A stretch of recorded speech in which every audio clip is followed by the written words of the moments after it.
Ever since AI became more prominent for producing slop videos on the internet, we've seen RAM prices surge considerably since November last year, making it much less affordable for the average person, well, possibly more so on animators and other developers, but the question remains, when will RAM prices drop? Well, the answer to that is, I hope that it will drop sometime soon, but I can't be certain about what could happen. Though I can help you master these two ways for immensely reducing the need for RAM when rendering videos with advanced special effects on DaVinci Resolve. Well then, let's dive straight in. First, you're going to need to download a media file like this one, which I found on Pixabay, and add your media file to your timeline in the Edit section.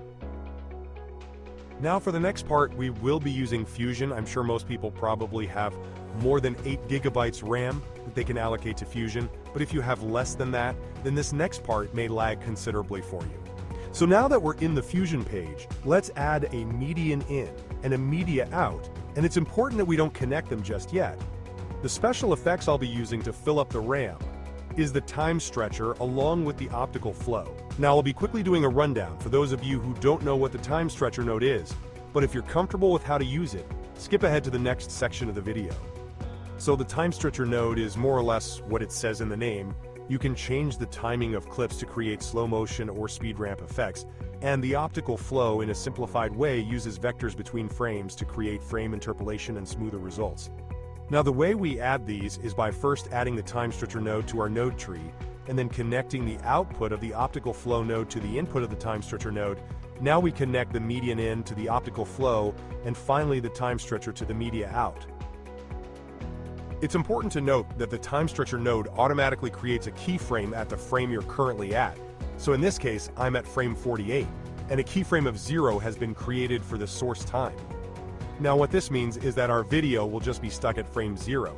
So if you want the time stretcher to play the video at normal speed, you will need to change the source time to 48. You can also slow down the video by lowering the source time at frame 48. And if you want the video to speed up, you can increase the source time. We won't be needing this keyframe now, so let's just delete it. So now let's add some keyframes to the time stretcher. I'll be setting a keyframe at frame 0, and another one at frame 100.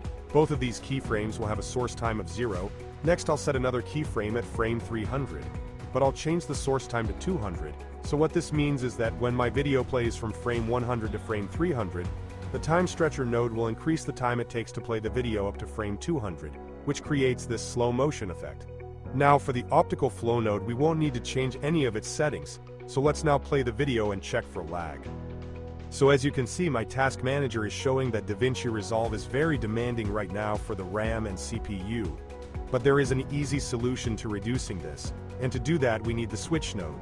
So let's add the switch node to our node tree, and we will need to create 2 outputs from the media in, of which one will go to the optical flow, and the other will go to the main input of the switch. Now what we created is a switch circuit, and we can change the flow of data by changing which input the switch uses to send data to the media out.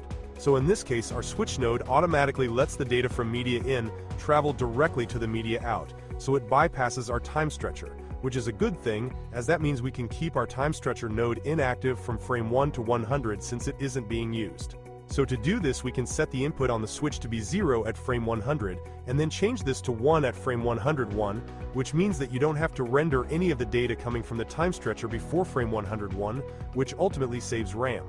Let's now take a look at how this looks when I play the video in the timeline. So as you can see, this is much smoother up until frame 101, where our time stretcher node is inactive, but the fact that we reduce the amount of data that needs to be rendered is a massive success and something you can apply to your workflows no matter which effects you use. We can actually optimize this further by using the cache to disk option and setting a specific render range in Fusion. So to do that, start by typing the start and end frames for the effects node you want to render, in this case the time stretcher, and right-click on that node and select Cache to Disk. A menu will pop up, from which you need to select the option Pre-render, so your animation should now get stored in the cache and play at a faster speed in the timeline. Now if you ever decide to change a special effect, you will need to render your animation again by clicking on Delete Cache and then pre-rendering your effect. So after pre-rendering, we should see a much more noticeable difference in the playback of the video.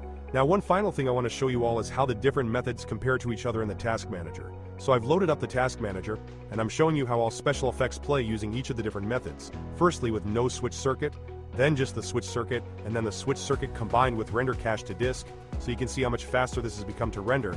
And for low-end PCs, this can be incredibly useful to keep in mind, especially if you're planning on creating special effects that are demanding, like the time stretcher. So that's all from me. I hope you enjoyed this video, and please make sure to like and send something down in the comment section below. But also don't forget to subscribe. Thanks for watching, and I'll see you another time!